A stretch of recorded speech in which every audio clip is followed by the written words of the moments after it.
Hello, my friends. Welcome back to the ThePCelitist. This is most likely on our... Yes. Elitists. Yes. Most likely our Sunday discussion. Yes, indeed. Every once in a while, I like to just surprise Shepard with a subject. I don't tell him what it is. Mm-hmm. So we could have a completely candid response from him. It's usually very bad ideas. No. I'm not very good on the spot. No. This whole channel was my... hey, want to do a channel? And you said, oh, all right. So what's this big idea of yours? Okay, my question is, this is my question. Do games, actually we talked about this already. Okay. Do games do enough with their graphics, not to look realistic, but also to be realistic? Where we were talking about a situation like a game, an RPG like Morrowind, where you're not told the guy likes you because of a meter down below that says he likes you. You're not being told things through graphs or anything on your UI, just the look of it. Does he look interested in what he's saying? I mean, does he scowl at you when he looks at you? You know, like things like that. Mm-hmm. Graphic indicators to push gameplay. Instead of just, oh, it looks good, it looks pretty, put that in My there. grandmother walks in the room and thinks I'm actually watching NBA basketball kind of thing. Right. But challenging players... So using non-UI indicators. Right. Like, or we told too much. My biggest thing was... shiny in Firefly is a good thing. Yes. Shiny in games, I do not like. And what I mean by that is herbs on the ground glimmering. Or objectives. Yes, or BioShock when they everything was glowing with luminescence. Tinkerbell shat all over it. Or in hard reset when the bosses with their weak points are glowing orange. Or yellow. Yes, exactly. Yeah. Things like that are just direct your eye constantly and takes me personally out of the game. Yeah, lets you know for the console player, this is where you go next. Right. Or in Arkham Asylum, when you had Bat Vision on, detective mode. And you were following a scent. Right. Or blood on the ground. Now that actually, that and The Witcher 2, you press your little, medallion and it sends out a little wave. And that's a very cool animation. It'll make things you can interact with glow. Mm-hmm. Now, it's a little overused. But it's not a passive... It's not a passive thing. It's kind of built into the feel of the game. Like, detective mode, which is the dumbest thing to call that. Exactly. Well, my objection to it was that, oh, I see blood right there. As soon as you run up to it on your screen, ooh, blood over there, too. It felt very much to me like a James Woodsie and, ooh, piece of candy. Ooh, piece of candy. Ooh, piece of candy. That's exactly what it was for Batman. Right. Or when there's blood on the ground... And it, has a UI interface popping up above it, hey, look at this blood. Yeah. Instead of, I just have to see that there's blood I have to notice that there's blood there. Right. So what you're asking is, I think your question is, or your statement is, games do not do that. They don't do it enough. They don't do it enough. Right. Because we do things in graphics to make things feel real. Like, we want clouds and we want things to have realistic physics when they roll, because we want buildings to explode in realistic ways, not just I shoot a rocket at this wall and the same area blows up every time. Right. Yeah. But we do stuff like that. But when a character's like, hey, over here, and this big giant UI thing goes, blink, big arrow, go to that guy. Giant yellow exclamation point over his head. Yeah, exactly. Other than, he looks like a shady motherfucker, I should go talk to him. Right. I mean, that's the kind of stuff aren't we supposed to just kind of get used to this virtual reality space when a guy is waving at you, that you should just go over there and talk to him? Mm-hmm. Instead of all this flashiness. And I don't remember, and I'm not saying it's consoles that did it. Mm-hmm. I'm not saying it's not consoles that did it either. Because I think it's in general young players. That's where I was going with it. Sorry. Young and what do you think it is? Finish your sentence. No, but I mean, the consoles came out, games like this, where you're dealing with more virtual space, they tried to appeal to younger gamers, and that's what happened. I mean, it's not because of console, it's because the audience that console can get to, that they try to make it more accessible. I also think that whereas a game like Portal 2 and well, no, I'll get to that later. A game like Portal 2, the level design felt very linear. Right. And whereas a world can feel linear, it feels like what you're kind of leading into is they made the game's worlds massive in an effort to not make them feel linear. However, the gameplay is still linear when they tell you exactly where to go and who to talk to. Right. So you can have a game world as big as you want, but as long as there's a huge indicator over an NPC, doesn't matter how big the game world is, it feels linear. Right.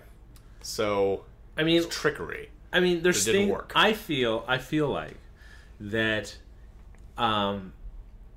it would be much more interesting to me if I was playing, say, Skyrim, and I didn't have a map button, or I do have a map button. I press M, and my character pulls out and rolls out a map. Mm-hmm. And there's nothing on the map unless things I physically mark on the map.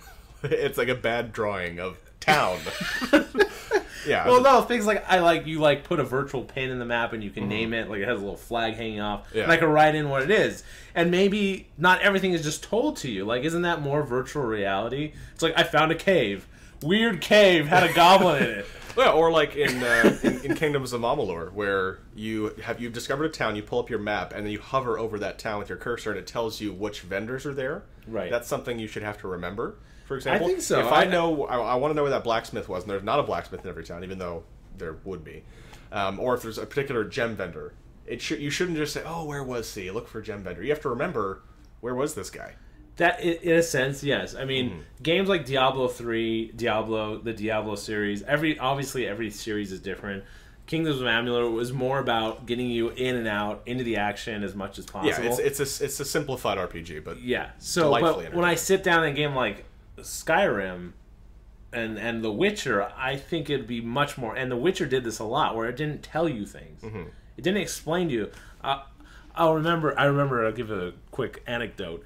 When I first played The Witcher, one of the first missions, there's like these like spidery evil things out in the forest, and it says, and you find a book on them because you like do Witcher research, and it tells you like, oh, they're hives, you have to blow them up or something like that, right? It doesn't tell you how to blow them up. It doesn't say like spider thingy hole killer blow up thing, you know. It is not self-explanatory. So I went to the alchemist. I researched what kind of potions I could make. I found a explosive potion, and then I went out there and like it allowed me to use it on the nest. So, but nothing was explained specifically. Go here, use this thing. And when I realized that, I was like, oh, so I'm not being led by the nose. Which was a good, very. This must be a PC game. Yeah, it was very refreshing. Huh. To not have everything told to me and just use common sense. Oh, I can make a bomb. It wants me to blow up the hole. I'll make a bomb and go blow up the hole. Like, but games don't often do that. And there's so much you could do with graphics, like the blood example, or you find visual cues that aren't glowing, less shiny. I think when you first started talking about this subject, I thought where you were going, since you mentioned kind of facial expressions and UI and communication, you don't really know how well you're being trusted by person XYZ. I thought you were heading very specifically toward communication with NPCs, and the example I thought of was LA Noire, where their main sticking point, or their selling point rather, was it's just the incredible facial animations of this game, and how it's such story driven. You can tell when someone's lying, even though what that turned out to be was very gimmicky. Right. And it was just that's your main selling point, and I feel like you overuse it, kind of like with ruse, where the selling point of the game is you can trick other people into thinking you're attacking, but what it became is I'm going to ruse the shit out of you, and then eventually attack on the 9th ruse.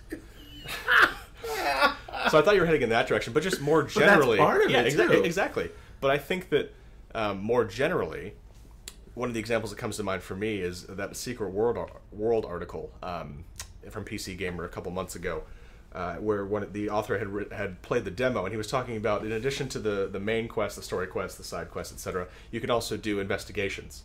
And one of them he gave the example of is you're trying to solve a decades-old murder.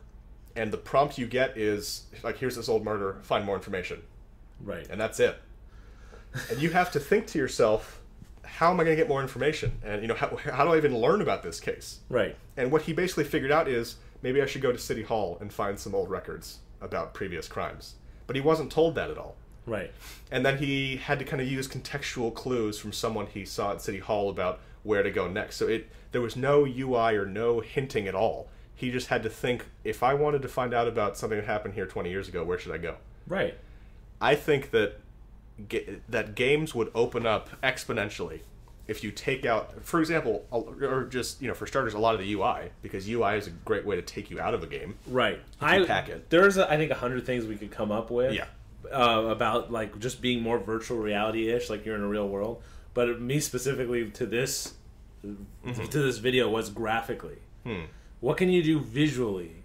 Like, it's just 2 examples. I'm trying to get this character to like me. Does he like me? I don't know. Like, it's like, how do I figure that out? Is he pissed at you right now? Like, look at his face. Yeah. Secondly, I'm trying to kill this monster. I don't know if it's almost dead. Does it look like it's almost dead? Is it bleeding? Is it limping? Yeah, exactly. Like that kind of stuff. Is it in rampage mode? That's the stuff I feel that isn't done enough. Battle damage on tanks, that kind of thing. I'm wondering if other people feel that that's the same. That's thing. True, and I think visually that those 2 examples and all the other examples we've come up with they're interrelated to UI issues. No health bars means you have to assess, based on the graphical appearance of the mob you're fighting, is he about to die? Right. Yeah. So graphically, UI, whatever. Is my shield about to fall apart?